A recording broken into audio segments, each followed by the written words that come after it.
আজ অর্থাৎ 10/2/2026 আমাদের কাছে ইনফরমেশন ছিল যে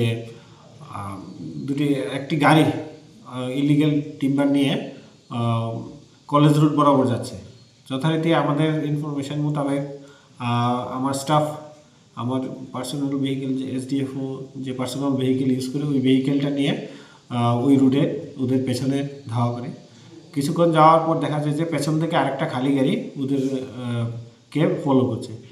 কিছু দূর যাওয়ার পর মাঝ বরাবর রাস্তাটা খুব সরু ছিল, ঠিক ওইখানেই সামনের দিক থেকে যে লকের গাড়িটা ছিল ওটা স্টপ করে পেছন দিকে ব্যাক গিয়ার দেয় এবং যে গাড়িটা পেছন দিকে ছিল with an intention murder case নিয়ে মার্ডারের ইন্টেনশন নিয়ে সামনের দিকে আমার গাড়িটাকে হিট করে। তো গাড়িটার দুই দিকেই খুব ড্যামেজ হয়েছে সিরিয়াসলি, এবং গাড়ির ভেতরে যে ছিল আমার ড্রাইভার এবং আমার ড্রাইভারের সাথে একজন স্টাফ ছিল সিরিয়াসলি ইনজিউর্ড হয়েছেন।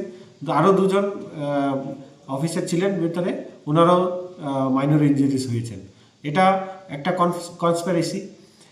যে পেছনে গাড়িটা ড্রাইভ করছিল সে আগেও আমাদের বিভিন্ন ফরেস্ট ইলিগাল অ্যাক্টিভিটিতে জড়িত ছিল এবং আমরা এর এগেনস্টে এফআইআরও করেছি।